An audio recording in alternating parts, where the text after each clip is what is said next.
All right, so get this. Demon summoning programs, Oh, yeah. ancient Japanese deities, and nuclear apocalypse.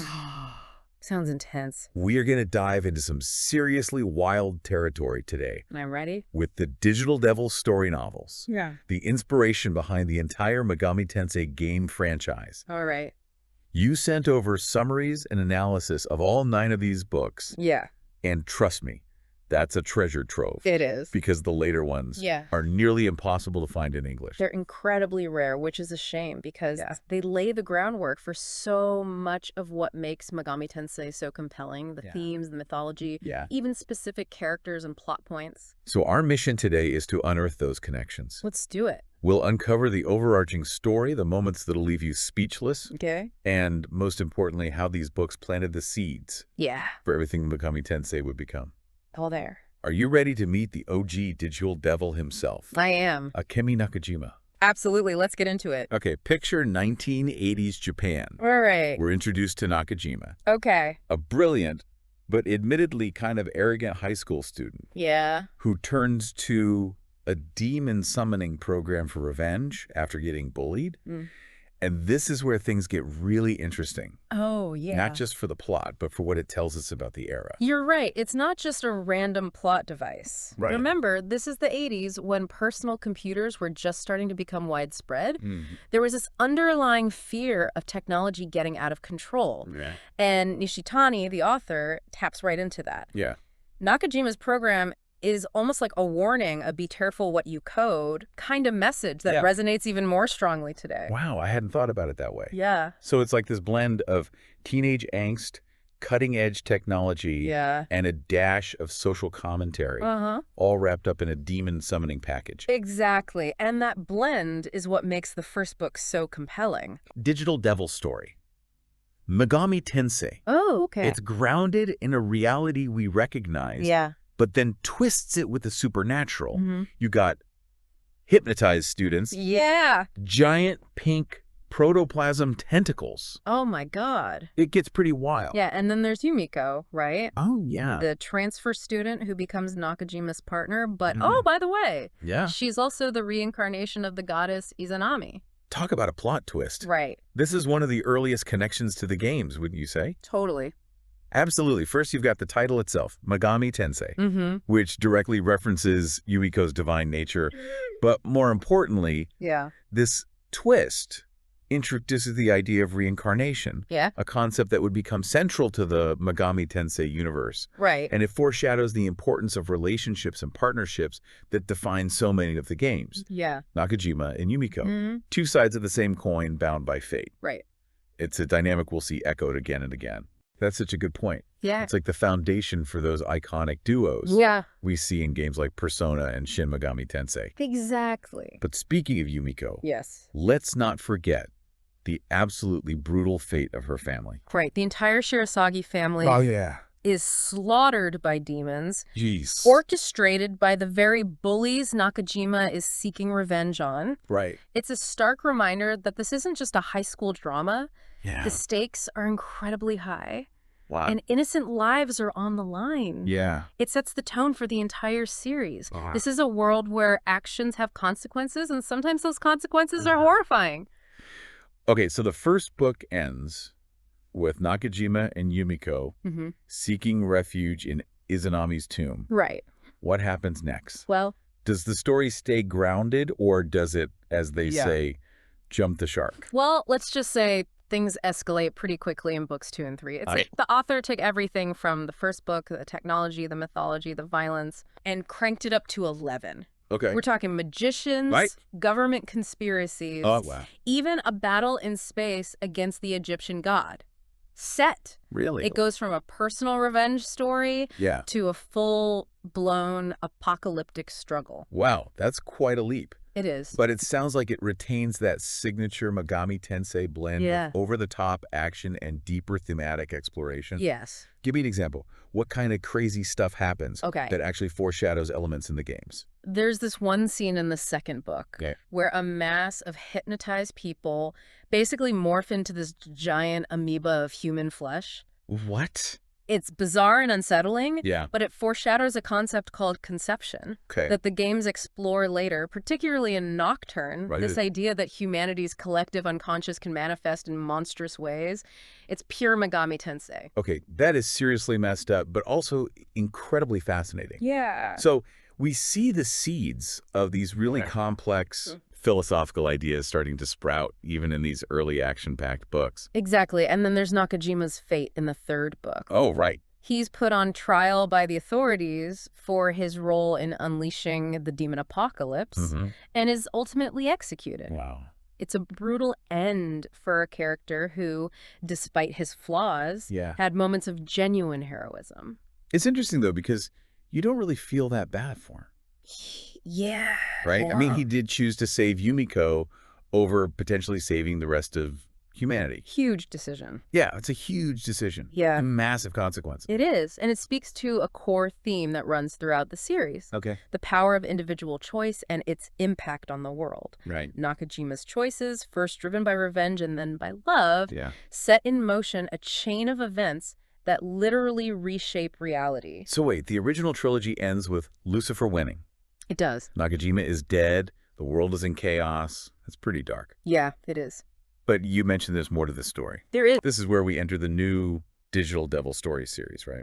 Yes, and with this new series comes a shift in focus. Okay. We move from a single character's journey to a larger conflict between demons, deities, and the remnants of humanity. Okay. It's a much darker and more expansive setting than the original trilogy. Oh, wow. Think desolate landscapes, warring demon factions, and a constant struggle for survival. Whoa. So we go from high school drama to full-blown post-apocalyptic stakes. Pretty much. What a change. It's a big one.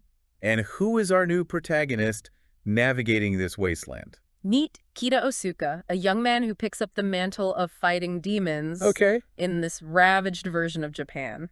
So he's not out for revenge. No, not really. But he's still caught in the middle of this demonic conflict. He is. What makes Osuka stand out as a protagonist? Well, he's chosen by the gods, inherits the power of Susanoo no Mikoto, tasked with restoring balance to a world on the brink of total annihilation. Okay. It's a classic reluctant hero archetype. But the apocalyptic backdrop adds this incredible layer of urgency and responsibility. I'm already seeing the connections to the silent protagonists we often see in Megami Tensei games. Yeah. These characters who are shaped by the player's choices and whose actions ultimately determine the fate of the world. It's like Osuka is a prototype for that kind of player-driven narrative. You're spot on, and that's where the new series really starts to flesh out some core Megami Tensei concepts. Okay. We see the emergence of demon factions, the importance of alignment choices, and the protagonist's role in shaping the world. Right. It's not just a change in setting and protagonist, but a deeper exploration of the philosophical and thematic ideas that would become central to Megami Tensei. So it's like we're seeing the DNA of the franchise take shape right before our eyes. Exactly. We've got these echoes of player choice, first with Nakajima choosing Yumiko over humanity, and now with Osuka, who's essentially chosen by fate to determine the world's future. The authors were already setting up the you-driven story Megami Tensei is known for. They were ahead of their time. There's got to be more, right? Oh, there's plenty more. What other elements from the games start to appear in these later books? Well, there's another significant shift. Okay. A much greater emphasis on Japanese mythology. Oh, interesting. The new series dives deep into the stories of Izanagi and Izanami, Susanoo, Amaterasu, and other figures from Japanese folklore. Right. It adds a layer of cultural richness and complexity that sometimes takes a backseat to the Judeo-Christian influences we often see in the games. It's like the author is drawing from a wider pool of inspiration. Yeah. Blending Eastern and Western mythology to create this truly unique and multifaceted world. It's a fascinating blend. And did you notice how the mythological figures in the novels often mirror their portrayals in the games? I did. It's really striking. It's like seeing the origins of those character designs and personalities. It really is. It shows how influential these novels were. Yeah. And how they continue to inspire the franchise even today. But let's be honest, these later books get seriously wild. Oh, they do. We're talking mind-blowing twists and betrayals. Yeah. That would make even those hardcore Megami Tensei fan do a double take. Absolutely. They go all out. Oh, absolutely. Like, what kind of twists are we talking about here? Okay, are you ready for this? I think so. Count Saint-Germain, a recurring character throughout the series, is revealed to be Judas Iscariot. And as if that wasn't enough.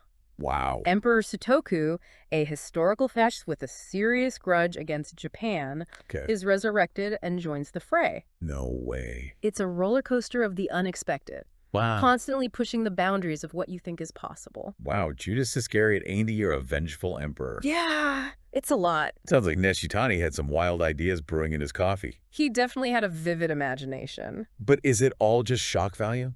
Not at all. This is where Nishitani's genius really shines through. He blends horror, fantasy, and social commentary in a way that's both audacious and thought-provoking. Yeah. Take Emperor Sutoku, for example. Okay. His rage against modern Japan reflects a critique of rapid modernization and its consequences. Right.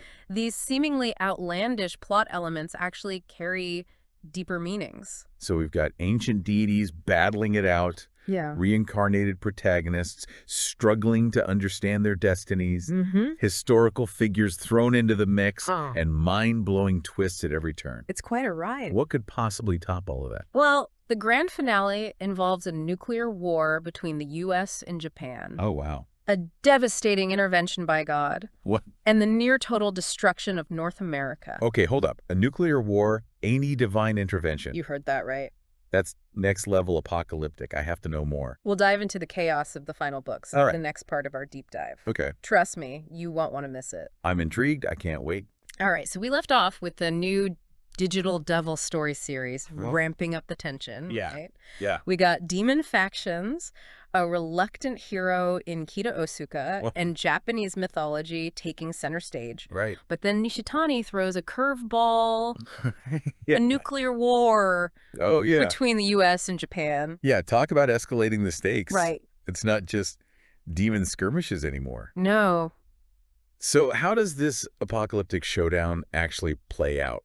Well, the U.S., influenced by the Archangel Gabriel, Okay. views Japan as a demonic breeding ground that needs to be wiped out. Jeez. So they launch a nuclear missile, aiming straight for the heart of Japan. Wow. But remember, Lucifer is in the picture, Right. and he's not going down without a fight. Wait, so Lucifer literally intercepts a nuke? He does. What does he, like, swat it away like a fly? It's even more dramatic than that. Okay. He catches it with his bare hands Throw away. and throws it back. He throws it back. Remember, Oh, my God. we're in digital devil story territory now, where logic takes a backseat Right? to epic over-the-top action. Catching a nuke? Yeah. Wow, the novels don't hold back. They do not. But what's the point of this scene? Right. It can't just be for shock value, right? Well, What's Nishitani trying to tell us about Lucifer? it's a power move, absolutely. Yeah. But it also highlights Lucifer's role as a rebel, a force that challenges established authority, even divine authority. Right. He's not just blindly destructive, he's fighting back against what he sees as an unjust attack. Okay. Remember, in Megami Tensei, Yeah. Lucifer is often portrayed as a complex figure, Right. not just a one-dimensional villain. Right. This scene reinforces that complexity. Okay. I'm starting to see how these seemingly crazy plot points actually tie into the deeper themes of the series. They do. But what about God? Where does he fit into all this nuclear chaos? Well, God, observing this escalating conflict between humanity and the demonic forces, Right. decides to intervene. Oh. And his method of intervention is, let's just say it's memorable. Okay, I'm on the edge of my seat here. What does God do? He drops a meteor on Florida. What? A massive one. He drops a meteor on Florida. Essentially wiping out most of North America in an instant. That's insane. It's pretty dramatic. I mean, I know we're dealing with apocalyptic scenarios here. Yeah. But that seems like a pretty extreme reaction. Yeah, it is. Even for God. Yeah. What's the message behind this? Is he punishing humanity? It's definitely a statement. Yeah. And a pretty terrifying one at that. It's like God saying, you want to play with nukes? Yeah. Fine, I'll show you what real power looks like. Wow. It throws a whole concept of divine benevolence into question. Yeah. Is this a merciful God or a wrathful one? That's a huge question. It is. And it makes me think about how God is portrayed in the games. that's often absent, or if he is present, he's this ambiguous figure, almost unknowable. Is that something that comes from the novels? Absolutely. Okay. The novels establish this idea that God is not necessarily this all-loving, all-powerful figure you might imagine. Yeah. He's a force of nature. Okay. Capable of immense destruction just as easily as creation. It challenges our assumptions about good and evil. Yeah. About who's really in control. Wow. It's almost like Nishitani is using this over-the-top scenario to make us question our own beliefs about faith and divinity. He's asking some big questions. So what happens after this divine intervention? Right. How does the world react to essentially losing an entire continent? Well, the world is plunged into chaos. Okay. Millions are dead. Cities are destroyed. Yeah. And the balance of power shifts dramatically. Okay. Lucifer loses his base of operations in Japan. The U.S. is crippled. And the surviving humans are left to pick up the pieces. So it's like a true apocalypse. Yeah, it's bleak. It's a bleak ending. It is. But there's a strange glimmer of hope amidst the devastation. There is. There is. Hope. How can there be hope after all that destruction? Remember Nakajima? Yeah. We thought he was gone for good. Right. But it turns out death isn't always the end. Okay. In the digital devil story universe. Okay. He's reborn as an Indian boy named Angel. Oh, wow. Who guides a character named Charles Feed back to Yumiko. Okay. Patiently waiting for his return. Oh. In Izanami's tomb. That's sweet. It's like a flicker of light in the darkness. Yeah. Suggesting that love, or at least a powerful connection between souls, can endure even the most catastrophic events. That's such a Megami Tensei sentiment, right? It is. This idea that even in the face of apocalypse, there's still hope for connection, for rebirth. Absolutely. But is that really the end? Well, does the series leave us with any answers? Not really. About what happens to the world? It leaves a lot of questions unanswered. To humanity. The ending is ambiguous. Okay. We don't know for sure if humanity rebuilds, what happens to the remaining demons and deities, or what roles Nakajima and Yumiko will play in this new world. So they don't really wrap it up for us. It's a thought-provoking conclusion. Okay. That invites us to speculate, to imagine what might come next. It's like Nishitani is saying, here are the pieces, now you decide what the picture looks like. Exactly. And that uncertainty, that open-endedness, is something that Megami Tensei games often make the player grapple with. Exactly. You're constantly faced with choices that shape the narrative, determine the fate of characters, and even entire worlds. Right. The novels plant the seeds for that player agency. They do. That feeling of responsibility for the consequences of your actions. Absolutely. Okay, so we've got a nuclear war, divine intervention, a resurrected protagonist, and an ending that leaves us with more questions than answers. Yeah. It's a lot to process. It is. It's a wild ride. It is. But it all comes together to create this incredibly rich and complex narrative that explores profound themes about humanity, technology, faith, and the nature of good and evil. It's clear that these novels aren't just mindless action fests. Yeah. There's a philosophy here that the games inherit. Absolutely. And speaking of the games, we've seen how the novels foreshadow everything from character archetypes and plot points to the core mechanics of choice and consequence. Right. And we've also talked about how the novels reflect the anxieties of their time, from the fear of technology to the threat of global conflict. Right. But there's one more element that connects the novels to the games. Yeah. And it's something we haven't touched on yet. Oh, okay. Social commentary. Oh, interesting. Yeah. You mean how the novels use these fantastical scenarios to comment on real-world issues? Exactly. What kind of social commentary are we talking about? Well, it's subtle in the early books. Okay. But it becomes more prominent in the new series. Okay. For example, the portrayal of the U.S. as this technologically advanced but morally bankrupt nation reflects a critique of American imperialism and its impact on the world. Wow, I hadn't even picked up on that. It's there. But it makes sense. And that kind of social commentary is definitely something we see in the Megami Tensei games, right? Oh, absolutely. They often tackle contemporary issues like climate change, social inequality, and the dangers of extremism through this lens of demon summoning and apocalyptic scenarios. Exactly. The games inherit that tradition of social commentary from the novels. So they force players to confront uncomfortable truths about the world, to question their own beliefs and values, and to make difficult choices. Right. That don't have easy answers. It's not always black and white. So it's not just about battling demons and collecting loot. It's much more than that. There's a real depth and complexity to these stories. There is. Both in the novels and the games. Absolutely. They're not afraid to ask difficult questions. Nope. To challenge players to think critically about the world around them. To grapple with ethical dilemmas. And consider different perspectives. It's about making you think. And that's what makes them so compelling, right? It is. They're not just escapist entertainment. They're thought-provoking experiences that stay with you long after you finish playing. Absolutely. And they make you want to dig deeper. Yeah. To explore the lore and mythology that inspired them. Right. To understand the connections between the novels and the games. And speaking of digging deeper, yes, the new series sounds incredibly intriguing. It is. But you mentioned they're pretty hard to find. They are. Is there any way for our listeners to experience those stories? Unfortunately, the later novels haven't been officially translated into English yet. Oh, okay. But there are fan translations and summaries available online for those who are willing to search for them.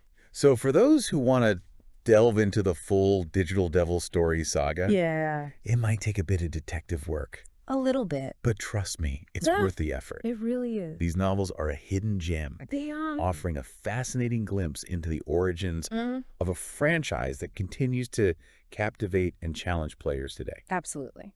Okay, so we've explored this wild ride that is the Digital Devil Story saga. It's been a journey. We've seen how it lays the groundwork for the Megami Tensei games. From those iconic character dynamics to the thought-provoking themes. Right. Let's be honest. Oh, yeah. The sheer backrap crazy plot twists. They're out there. It's true. These novels are a whirlwind of imagination and social commentary, all wrapped up in a demon-infested package. They offer this fascinating glimpse into the origins of a franchise that has captivated millions. It's really remarkable. But here's what really blows my mind. Okay. These books were written back in the 80s and 90s. Right. And yet they feel so relevant today. I know. We talked about the anxieties around technology in the first book and how those fears are arguably even more potent now. Absolutely. It's like Nishitani was tapping into something fundamental about our relationship with technology. Something that transcends time and place. And then you've got the nuclear war in the new series. Oh, yeah. Which, given the global climate, feels unsettlingly prescient. Right. It's like he's holding up a mirror to our deepest fears. Our anxieties about the future. But it's not all doom and gloom. No, not at all. Remember, even amidst the apocalypse, there's that glimmer of hope. Right. That suggestion that love and connection can endure. Exactly. And that's what makes these novels so compelling. Right. They don't offer easy answers. They don't shy away from the darkness. But they also remind us that even in the face of overwhelming challenges, there's always the potential for resilience. Right. For rebuilding. For finding meaning and connection. And that's a message that resonates deeply. It does. Especially in the world we live in today. So much of what we see in the news in our own lives can feel overwhelming. I know. Even apocalyptic at times. But these novels and the games they inspired remind us that we have agency. We have choices to make. It's up to us. Even if those choices are difficult. They empower us to think critically. To question authority. To forge our own paths. Right. Even when the world feels like it's falling apart around us. That's powerful stuff. It is. And it all stems from these seemingly obscure novels. I know, right? That most people have never even heard of. Yeah. It just goes to show that sometimes the most profound insights, the most impactful stories come from the most unexpected places. Absolutely. And it speaks to the power of imagination. Right. Nishitani created this world that on the surface seems like pure fantasy. But beneath those fantastical elements, there's this incredible depth. This exploration of human nature, our relationship with technology, our fears, our hopes, our capacity for both great good and great evil. It's like he's saying, look, even in a world where demons roam the streets and gods play dice with the fate of nations, it's still our choices, our actions that ultimately matter. Exactly. And that's a message that resonates with me. It does. And I think it resonates with a lot of Megami Tensei fans. Absolutely. It's what gives these stories their enduring appeal. They're not just entertaining. Yeah. They're challenging. They're thought-provoking. They make us question. They make us feel. And they make us want to play the games. That too. Okay, so for our listeners who are now itching to experience the Digital Devil story world for themselves, where should they start? The first novel, Digital Devil Story, Megami Tensei, is the most accessible entry point. It's the most grounded of the series. Yeah. But it introduces those core themes and characters that will carry through the entire saga. And thankfully, it's available in English translation. Excellent. So if you're a Megami Tensei fan, or even just curious about the origins of this influential franchise, I highly recommend checking it out. You won't regret it. It's a wild, disturbing, and ultimately unforgettable ride. Absolutely. And for the more adventurous listeners, there are fan translations and summaries of the new series available online. That's right. They're a bit harder to track down, but they offer an even deeper dive into this fascinating world. It's a rabbit hole worth going down. We've covered a lot of ground today. Oh, yeah. From the humble beginnings of a demon summoning program to a nuclear apocalypse and the return of a long-lost hero. And everything in between. We've talked about the anxieties of the time, the enduring themes, the shocking twists, and the enduring legacy of these novels. Right, but we want to leave you with one final provocative thought. Given the ambiguous ending of the new series, what do you think the future holds for this world? That's a great question.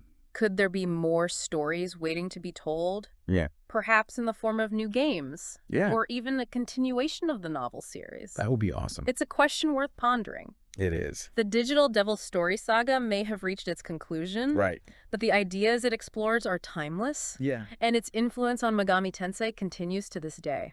Absolutely. Maybe somewhere out there, a new Digital Devil is waiting to be unleashed. Ooh, chills. Until next time. Yeah. Happy demon summoning. Thanks for joining us. And may your choices lead you to a brighter future. See you next time.